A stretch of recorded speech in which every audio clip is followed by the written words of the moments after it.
प्यारे बच्चों, कौन सा ऐसा सवाल है जो आपसे बार बार पूछा जाता है? इतना बार बार पूछा जाता है कि अब आपको अच्छा नहीं लगता, आप बोर हो जाते हो, तंग आ गए हो, लेकिन फिर भी लोग पूछते रहते हैं। कौन सा ऐसा सवाल है? गेस कर लिया कि बड़े होकर क्या बनोगे? एक 10 साल की लड़की थी काव्या, उससे भी यही सवाल बार बार पूछा जाता था। आइए अब काव्या की कहानी सुनते हैं, उसी की जबानी। मेरा नाम काव्या है। मेरे एक बूढ़े नाना जी भी हैं। उनके सिर पर बस थोड़े से ही बाल हैं। एक दिन मैंने उनसे पूछा, आपके बाल कैसे उड़ गए? उनका जवाब था, पता नहीं।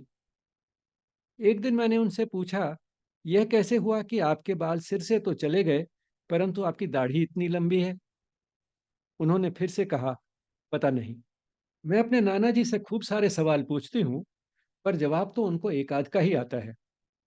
लेकिन वे मेरे सवालों से तंग नहीं आते। वे मुझे बहुत प्यार करते हैं। लगता है वे मुझे इतना प्यार इसीलिए करते हैं क्योंकि मैं उनसे ढेर सारे सवाल पूछती रहती हूँ। लेकिन एक बात ऐसी है जिसका जवाब उन्हें हमेशा मालूम होता है। मैं जब भी उनसे कहती हूँ, मुझे चॉकलेट के लिए पैसे दे दीजिए, तो वे क्या कहेंगे? हाँ कहेंगे तो क्यों, और नहीं कहेंगे तो क्यों? चलिए अब देखते हैं काव्या के नाना जी क्या कहते हैं। मैं जब भी उनसे कहती हूँ, मुझे चॉकलेट के लिए पैसे दे दीजिए, तो वे हमेशा कहते हैं नहीं। मैं पूछती हूँ क्यों नहीं, प्लीज दे दीजिए ना, तो वे कहते हैं चॉकलेट खाने से दांत खराब हो जाते हैं। फिर वे अपना मुंह खोलते हैं और मुझे अपने दांत दिखाकर कहते हैं, जब मैं 20 साल का था तो मेरे 32 दांत थे। अब मैं 60 साल का हो गया हूँ और अब भी मेरे दांत पूरे 32 हैं। मैं चॉकलेट नहीं खाता हूँ ना, इसीलिए। यदि मैं पूछूं, आपने कभी अपने दांत गिने हैं, तो वो कहते हैं नहीं, गिने तो नहीं है। सभी कहते हैं सभी के 32 दांत होते हैं, तो मेरे भी 32 ही होंगे। ये कैसा जवाब है? अच्छा जवाब है तो क्यों, और अच्छा जवाब नहीं है तो क्यों? चलो मैं आपको बताता हूँ। नाना जी ने कहा है, गिने तो नहीं है, सभी कहते हैं सभी के 32 दांत होंगे, तो मेरे भी 32 ही होंगे। ये अच्छा जवाब इसलिए है क्योंकि हर चीज, जो भी हम जानते हैं, जो भी हम कहते हैं, वो सब हम तब तक ना माने जब तक हम उसको खुद वेरीफाई ना कर लें, खुद पक्का ना कर लें, खुद ना देख लें। तो सारी उम्र इसी में ही लगे रहेंगे। हमें कोई कहता है धरती गोल है, यदि हम यही वेरीफाई करने में लग जाएं कि धरती गोल है या नहीं, तो कितना समय लगेगा? हमें बताते हैं कि पानी H2O है, इसमें हाइड्रोजन भी है, ऑक्सीजन भी है। अब हम जब तक खुद इलेक्ट्रोलिसिस ना कर लें और में से हाइड्रोजन और ऑक्सीजन अलग अलग ना कर लें और वेरीफाई ना कर लें कि दोनों जो गैसें निकली हैं, एक हाइड्रोजन है और दूसरी ऑक्सीजन है, तो बताइए कितनी मेहनत करनी पड़ेगी। आज हम जो कुछ भी जानते हैं, वो हजारों लोगों ने हजारों साल में इकट्ठा किया है। तो एक इंसान कोई भी उस सारी चीज को वेरीफाई कर नहीं सकता अपनी जिंदगी में। और अगर करना शुरू कर देगा तो जिंदगी खत्म हो जाएगी, लेकिन वेरीफाई ज्यादा कुछ नहीं कर पाएगा और इसके सिवाय और कुछ काम भी नहीं कर पाएगा। तो इसलिए कई चीजें हम इसलिए मान लेते हैं क्योंकि जो हमें बता रहा है उसमें हमें विश्वास है। लेकिन ये जवाब अच्छा नहीं भी है, क्योंकि यदि हम हर चीज को मान लें कि जो भी सब कहते हैं वो ठीक होगा, जो भी सभी करते हैं वही ठीक है, क्योंकि कई 100 साल से ऐसे ही चला आ रहा है, तो यही ठीक होगा, तो उन्नति कैसे होगी? उन्नति, तरक्की, प्रोग्रेस, उसका मतलब क्या है? कि जहां हम आज हैं, कल हम उससे आगे होंगे। इसका मतलब कल हम वही नहीं होंगे, वही नहीं सोच रहे होंगे, वही नहीं कर रहे होंगे जो आज करते हैं। इसका मतलब एक चेंज आएगी, एक बदलाव आएगा। और वो बदलाव तभी आएगा जब हम सोचेंगे, समझेंगे, वेरीफाई करेंगे, और अगर हमें कोई चीज़ ठीक नहीं लगेगी तो उसको गलत कहने की हिम्मत जुटाएंगे, और जैसा हम सोचते हैं ठीक है वैसा करेंगे, और जो हमें ठीक लगता है वही करेंगे, चाहे वो कई 100 साल से जो चला आ रहा है उससे भिन्न भी है। तो अब देखते हैं कि काव्या ने क्या पूछा था और उसके नाना जी ने क्या कहा? काव्या ने पूछा कि क्या आपने कभी अपने दांत गिने हैं? तो उसके नाना जी बोले, नहीं गिने तो नहीं है, सभी कहते हैं सभी के 32 दांत होते हैं, तो मेरे भी होंगे ही। तो काव्या ने क्या सोचा? काव्या ने सोचा, मुझे तो नहीं लगता कि ये अच्छा जवाब है। उनको कभी अपने दांत गिन जरूर लेने चाहिए, तभी तो उनको पता चलेगा कि सचमुच कितने दांत हैं उनके। कभी कभी मेरे नाना जी भी मुझसे सवाल पूछते हैं। एक दिन उन्होंने मुझसे पूछा वही सवाल जो सब पूछते रहते हैं आपसे भी। काव्या के नाना जी ने भी एक दिन पूछा, तुम बड़ी होकर क्या बनना चाहती हो? मुझे मेरी अध्यापिका बहुत अच्छी लगती हैं, इसलिए मैंने कहा मैं टीचर बनना चाहती हूँ। इस पर उन्होंने मुझसे पूछा, तुम केवल एक टीचर बनना चाहती हो या अच्छी टीचर बनना चाहती हो? ये भी कोई पूछने की बात है? मैंने एकदम से जवाब दिया, मैं अच्छी टीचर बनूंगी। फिर उन्होंने मुझसे पूछा, अच्छी टीचर कैसी होती है? मुझे तो लगता है कि मेरी टीचर बहुत अच्छी हैं। इसलिए मैंने नाना जी को वे सब बातें बतानी शुरू की जो मुझे अपनी टीचर में अच्छी लगती हैं। मैंने बोलना शुरू किया और बोलती ही गई। अच्छी टीचर सुंदर दिखती है, उसके कपड़े सुंदर होते हैं, उसकी आवाज़ मीठी होती है, वह बच्चों को प्यार करती है, वह कहानियाँ सुनाती है और बच्चों को हंसाती है, वो बच्चों के साथ खेलती है, वो कविताएं सुनाती है और सुनाते समय ऐसे एक्शंस करती है जिससे बच्चे हंस पड़ें। और जब कोई बच्चा टॉयलेट जाने के लिए छुट्टी मांगता है तो कभी मना नहीं करती।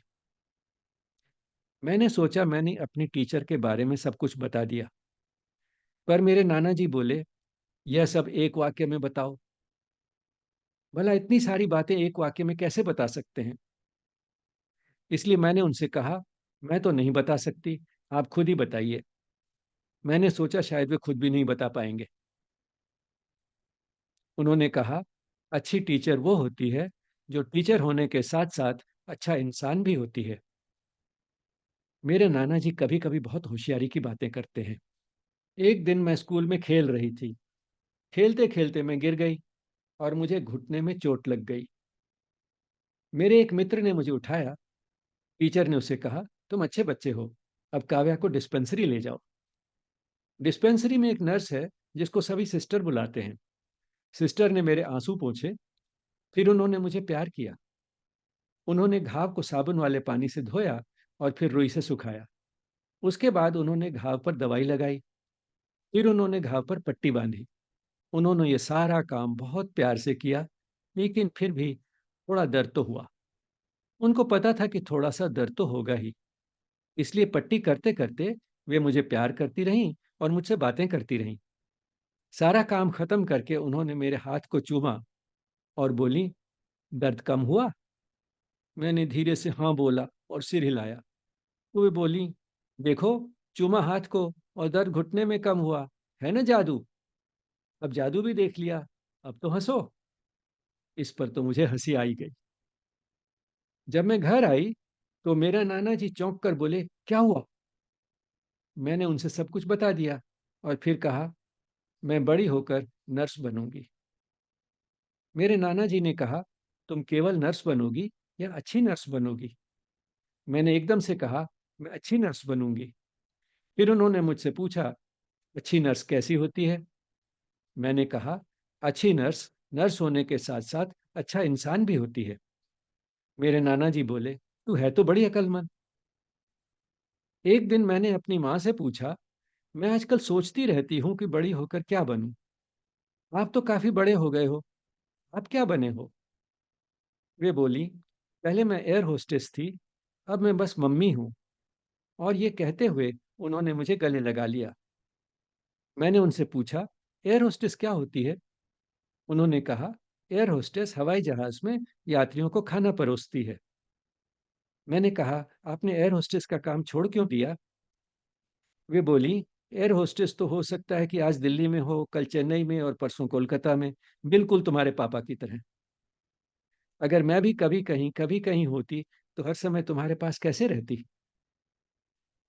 मैंने कहा, अगर आप ऐसे करती तो मैं हर समय रोती ही रहती। आपने बहुत अच्छा किया कि मम्मी बन गई। मैंने माँ से पूछा, जब आप एयर होस्टेस थी तो आपको कैसा लगता था? उन्होंने कहा, मुझे बहुत अच्छा लगता था। एयर होस्टेस को सेवा करने के कई अवसर मिलते हैं। मैं खाना तो परोसती ही थी और भी बहुत कुछ करती थी। यदि कोई बच्चा रो रहा होता था तो उसे चुप कराती थी। यदि किसी यात्री को ठंड लग रही होती थी तो उसे कंबल देती थी। यदि किसी यात्री की तबीयत खराब होती थी तो उसके लिए डॉक्टर ढूंढने की कोशिश करती थी। यदि किसी वृद्ध यात्री को अपना सामान ऊपर रखने में कठिनाई हो रही होती थी तो उससे सामान लेकर मैं रख देती थी। मैंने कहा, बड़ी होकर मैं भी एयर होस्टेस बनूंगी। मेरी माँ ने कहा, या फिर तुम भी अपने पापा की तरह हवाई जहाज चला सकती हो।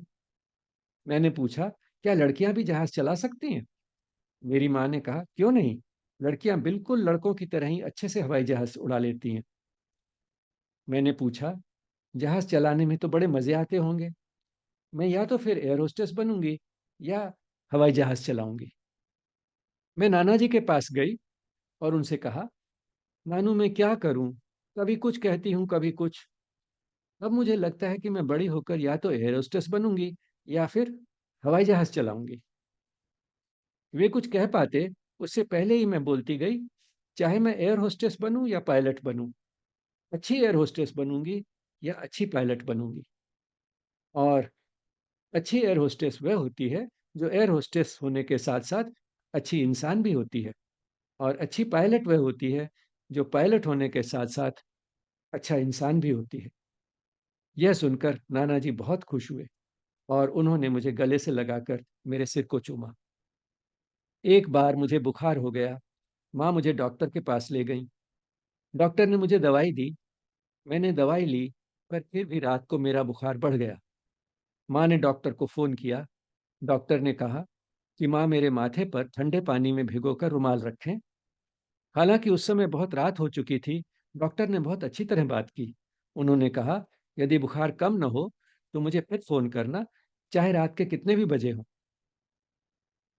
मेरी माँ ने एक रुमाल ठंडे पानी में भिगोकर मेरे माथे पर रखा। थोड़ी देर में रुमाल गर्म हो गया। उन्होंने रुमाल को फिर ठंडे पानी में भिगोया और मेरे माथे पर रखा। रुमाल फिर गर्म हो गया और उन्होंने रुमाल को फिर से ठंडे पानी में भिगोया और मेरे माथे पर रखा। ये सिलसिला बहुत देर तक चलता रहा। अंत में मेरा बुखार तो उतर गया, पर मेरी माँ शायद उस रात को सोई नहीं। अगले दिन मैंने माँ से कहा, आप बहुत थक गई होंगी, आप पूरी रात सोए नहीं ना? उन्होंने कहा, पगली ऐसी बातें नहीं करते। तुझे बुखार हो जाए और मैं सो जाऊं, ऐसे कभी हो सकता है? मैं तेरे लिए कुछ भी कर सकती हूँ। ऐसे कहते हुए उन्होंने मुझे गले लगा लिया। मैं भागकर नाना जी के पास गई और उनसे कहा, नानू मैं आपको बहुत तंग करती हूँ ना, पर मैं क्या करूँ, कभी कुछ करने को मन करता है और कभी कुछ। अब मुझे लगता है कि मैं बड़ी होकर घर पर ही रहूंगी, मम्मी की तरह। इससे पहले कि वे कुछ कह पाते, मैं बोलती गई, मैं अच्छी माँ बनूंगी।